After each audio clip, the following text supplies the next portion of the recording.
할렐루야. 사랑하는 열린문교회 성도 여러분, 지난밤도 주님 주신 은혜와 평강 가운데 단잠 주무셨습니까? 아침을 깨우는 말씀, 오늘 주님께서 우리에게 주시는 말씀은 베드로후서 1장 12절로 21절까지의 말씀입니다. 하나님께서 오늘도 우리에게 허락하신 이 본문 말씀을 통해서 오늘 하루의 삶뿐만 아니라 우리 인생 가운데 선명한 하나님의 기준과 성경적 세계관을 바로잡는 시간이 되었으면 좋겠습니다. 오늘 본문에 대하여 매일 성경의 해설자는 너희로 생각나게 하려고 라는 제목을 붙였는데요. 말 그대로 오늘 본문의 배경을 살피면 이 베드로가 이제 스스로가 주여 이제는 곧 하나님의 품에 안길 것에 대해서 직감하고 예감하고 있는 듯합니다.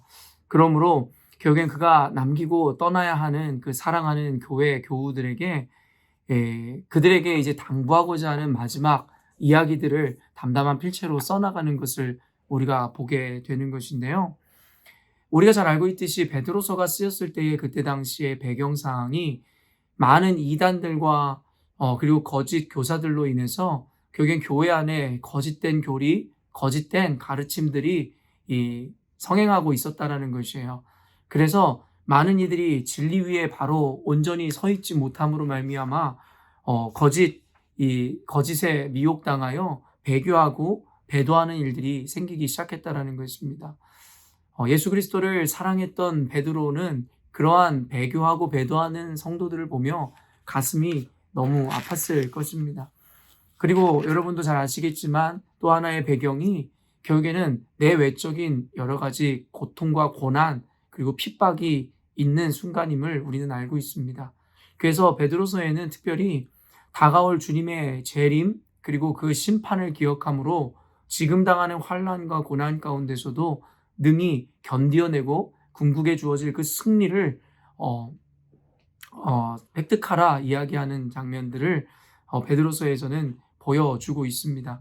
그러므로 오늘 본문에는 이제 죽음을 예감하고 직감하고 있는 베드로 사도가 그의 마음 가운데 지금 현재 교회가 처한 상황 그리고 그 사랑하는 이들을 향하여 결국엔 그 모든 배경과 상황을 이해함으로 그가 할 수 있는 최고의 당부를 교회 성도들에게 하고 있음을 우리는 보게 되는 것입니다.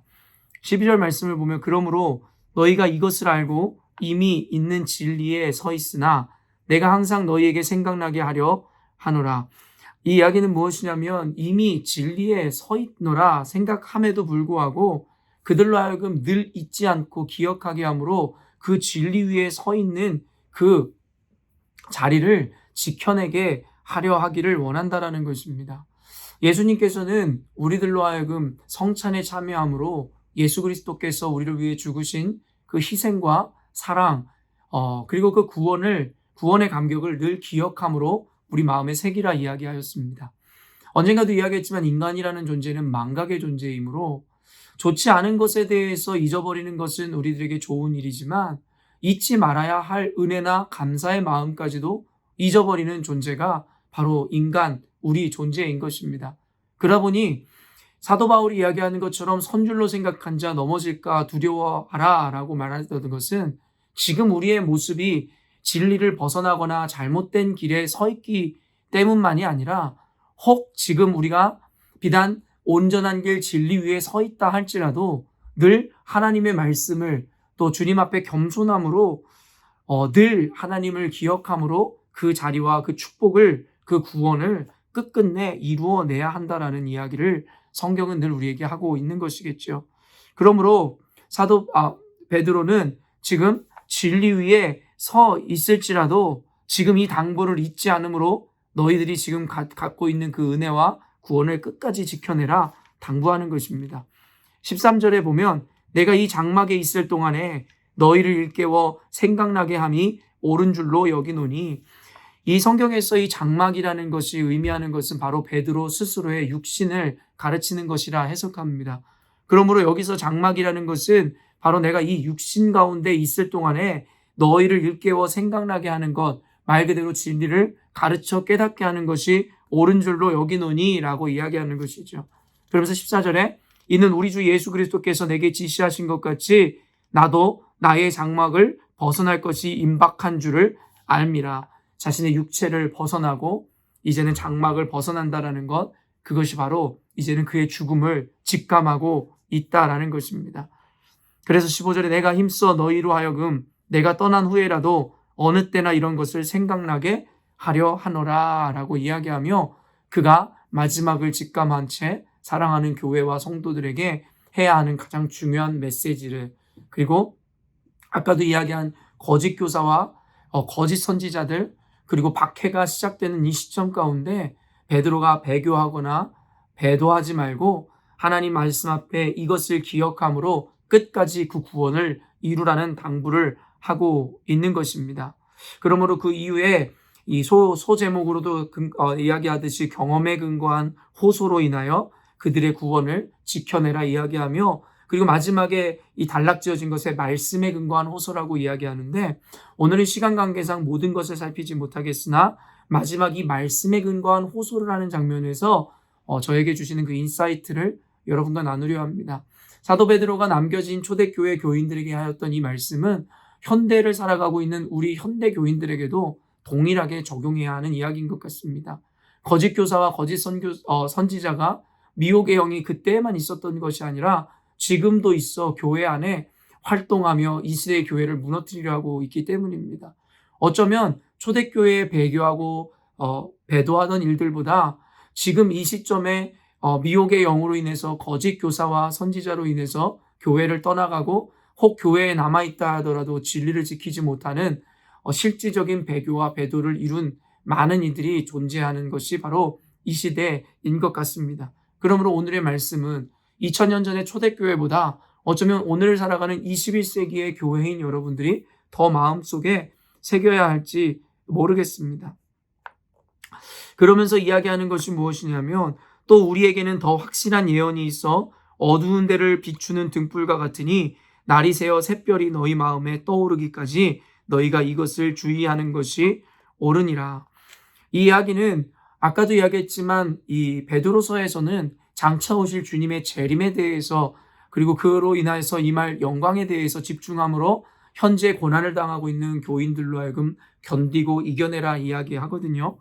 많은 주석가들은 여기서 이야기하는 이 모습, 샛별이 날이 새어 샛별이 너희 마음에 떠오르기까지라는 이 이야기가 무엇이냐면 예수 그리스도의 재림을 의미한다라고 이야기합니다.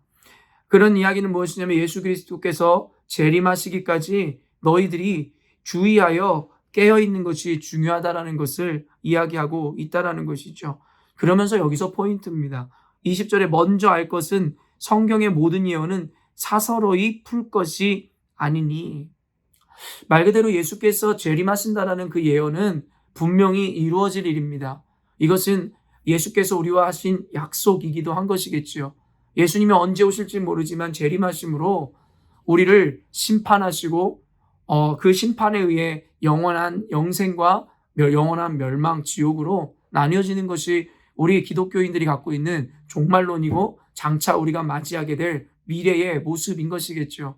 그러나 그 불확실성 가운데 언제 이루어질지 모르는 긴 여정을 살아가고 있는 우리들에게 하나님께서는 우리로 하여금 그 구원을 지켜내게 하기 위한 분명한 가이드를 제시하셨고 우리들에게 특별 계시로 우리에게 말씀을 허락하셨는데, 결국에는 그 말씀만이 불확실한 미래, 우리가 살아가는 혼란스러운 이 시대 가운데 우리를 그 예수님이 오시기까지 우리의 구원을 지켜낼 수 있는 어떻게 보면 유일한 등불과 같은 존재일 것입니다.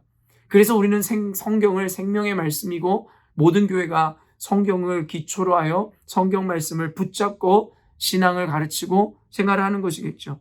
그러나 문제가 무엇입니까? 현대교회뿐만 아니라 많은 이단들이 그러하듯이 이 하나님께서 주신 이 거룩한 계시의 말씀인 성경을 결국에는 자의적으로 스스로에게 이롭게 풀어 해석함으로 결국에는 성경에서 주님께서 주시고자 했던 의미와 그리고 주신 이유에 대해서 우리가 온전히 살피고 그리고 그 말씀을 순종하지 못하더라는 것입니다. 순종하려 하여도 우리가 말씀을 온전히 이해하지 못하고 말씀의 의도를 파악하지 못함으로 말미암아 어떤 이들은 열심을 내기도 하고 스스로 의롭다 생각하기도 하지만 결국에는 전혀 목적과 방향이 맞지 않은 곳에 열심을 내므로 교회를 세우고 신앙을 살리기는커녕 오히려 교회를 힘들고 어렵게 스스로의 신앙을 나락으로 이끌어가게 되더라는 것이죠. 그래서 오늘 성경에서 이렇게 분명히 베드로가 이야기합니다. 먼저 할 것은 성경의 모든 예언은 사사로이 풀 것이 아니라는 것이에요. 스스로 자의적으로 스스로에게 유익하도록 자기의 감정이나 생각과 한계와 지식에 맞춰서 풀어서는 안 된다는 것입니다. 그렇다면 성경을 읽을 때 우리가 어떻게 사사로이 풀지 않고 성경에 쓰여진 의도와 목적대로 우리가 읽을 수 있을까요? 우리는 이 답을 알고 있습니다. 그것은 바로 성령의 인도하심을 받아야 된다는 것이죠. 21절에 예언은 언제든지 사람의 뜻으로 낸 것이 아니요 오직 성령의 감동하심을 받은 사람들이 하나님께 받아 말한 것임이라. 이 이야기는 무엇입니까? 결국에는 사람의 뜻으로 낸 것이 아니기 때문에 사람의 사사로운 뜻과 유익과 감정으로 이 성경을 읽어내거나 해석해서는 안 될 것이고, 오직 성령의 감동하심을 받은 사람들이 성령의 감동으로 인해 쓴 책이기에 그 책을 성경을 온전히 이해하기 위해서는 성령의 조명하심과 인도하심을 받을 때라야 성경을 바로 이해하고 우리가 그 기준을 바로 세울 수 있다라는, 어떻게 보면 단순하지만 너무나도 분명하고 그리고 가장 본질적인 이야기를 하고 있는 것입니다. 그러므로 우리는 습관적으로 모든 일을 하기에 앞서, 특별히 성경 말씀을 읽기에 앞서도 우리가 기도를 하는 이유가 이것입니다. 성경을 내 스스로 자의적으로 스스로에게 유익하고 이롭도록 풀어가지 않기 위해서, 내 생각으로 성경을 해석하지 않게 하기 위해서 성령님 도와주십시오. 하나님, 나로 하여금 나의 눈이 아닌 하나님의 눈으로 성경을 바라볼 수 있는 영안을 열어달라고, 또한 성령께서 조명하여 주시고 인도하여 주심으로 바른 길을 우리가 제시받을 수 있도록 하나님의 성령의 인도하심을 구하는 기도를 늘 하는 것입니다. 사랑하는 열린문교회 성도 여러분, 아까도 이야기했지만 사도 베드로는 장차 오실 주님의 재림과 그 심판에 대한 분명한 종말론적인 신앙관을 갖고 있었습니다.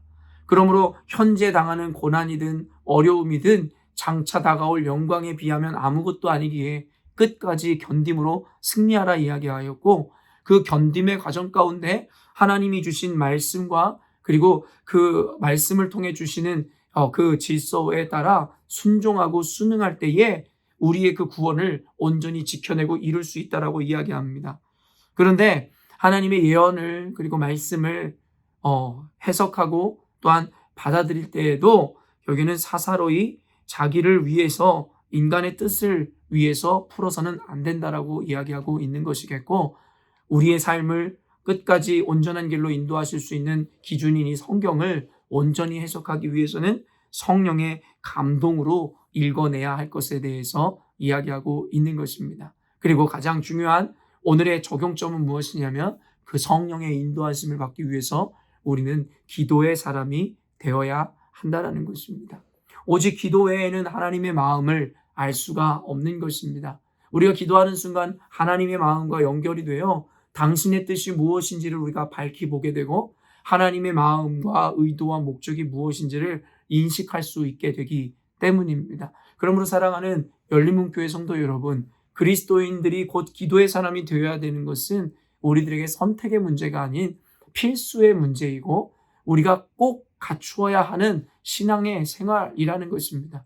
그렇지 않는다면 우리는 우리의 생각대로 자의적으로 스스로 말씀을 해석하고 자신의 인생에 대해서도 자기가 짜놓은 계획과 합리로 인해서 이 삶을 이끌어갈 수밖에 없기에, 결국엔 하나님이 기뻐하시는 삶을 살기보다는 자신이 기뻐하고 자신에게 유익하도록 말씀과 교회를 바꾸어가는 삶을 살게 된다는 것입니다. 그리고 그 끝에는 당연하게 하나님의 말씀에 온전한 이해와 순종이 없었기에 결국엔 그를 기다리는 것은 온전한 하나님의 축복과 형통이 아닌 결국엔 하나님의 심판과 어려움이라는 것을 우리는 당연하게 알고 있는 것입니다. 그러므로 사도 베드로가 오늘 마지막에 그 어려움 가운데 있던 교우들에게 당부하고 기억나게 하려고 하셨던 것처럼, 결국에는 말씀을 통하여 우리 인생 가운데 기준을 세워야 하는데, 그 말씀을 통해 기준을 세우는 것도 오직 기도로 인하여 성령의 인도하심을 받아야 함을 인식하셨으면 좋겠습니다. 그래서 오늘 살아갈 때에 여러분이 앞으로 당하게 되는 삶의 문제들이든 오늘 직면하게 되는 삶의 환경들에서도 여러분 기도하십시오. 그래서 여러분의 합리와 생각으로 이것이 옳다, 이것이 바르다, 이러한 합리주의적인 사고를 하기 이전에 먼저 신앙인들답게 하나님의 인도하심과 성령의 조명하심을 구한 이후에 여러분의 삶의 결정을 해나가시고 또한 말씀을 읽어가심으로 하나님의 구체적인 디렉션, 하나님의 지시를 받으셨으면 좋겠습니다. 이것이 바로 그리스도인들의 삶이며 그리스도인들이 하나님 앞에서 형통할 수 있는 비결이라 믿습니다. 오늘도 기도하심으로 여러분의 마주한 삶과 또한 여러분이 읽어나갈 그 말씀에 대해서 온전히 이해하시고 또한 그 말씀과 하나님의 주시는 그 음성대로 순종하는 삶을 살아내셨으면 좋겠습니다. 함께 기도하도록 하겠습니다. 하나님 아버지, 사도 베드로가 이제 죽음을 직감하고 이제는 그가 당시의 교회에게 해야 했던 말들, 그 당부들, 하나님 오늘날의 우리 교회에도 말씀하시는 하나님의 음성임을 믿습니다. 하나님 우리로 하여금 우리가 마주한 현실, 어떠한 결정에 앞서 하나님 늘 자신의 자의적인 판단과 합리로만 행하였던 것을 이 시간 고백합니다. 하나님 우리가 하나님의 사람이며 하나님의 뜻을 이루기 위한 삶을 산다라 이야기하면서도 결국엔 하나님의 뜻을 묻지도 구하지도 않은 채 스스로의 합리와 자신의 방법으로만 살아갔습니다. 심지어는 말씀을 읽으면서도 결국에는 나의 환경과 삶에 끼워 맞추기식의 성경을 읽고 결국엔 나에게 유익하도록 말씀을 해석했음을 고백할 수밖에 없습니다. 이제는 더 이상 자기중심적인 신앙생활이 아닌 하나님 중심적인 신본주의적 신앙관을 회복함으로 말씀 가운데 임하시는 주님의 임재, 또한 하나님의 허락하심을 구하게 하시며 성령의 조명하심을 받아 말씀을 바로 해석하고 또한 그렇게 해석한 말씀에 순종함으로 주님의 뜻을 이루어가며 주님 주신 그 구원과 은혜를 끝까지 지켜내는 우리가 되게 하여 주시옵소서. 그렇게 함께 동행하시고 인도하실 주님을 찬양하오며 거룩하신 예수님의 이름으로 기도합니다. 아멘. 사랑하는 열린문교회 성도 여러분, 오늘도 하나님께서 가장 아름답고 귀한 날을 여러분에게 허락하셨습니다. 오늘도 주님의 동행하심을 따라 하나님의 인도하심을 따라 주님이 기뻐하는 삶이요 여러분의 인생 가운데 가장 축복된 삶을 살아내셨으면 좋겠습니다. 아침을 깨우는 말씀은 내일 이 아침에 또 만나도록 하겠습니다.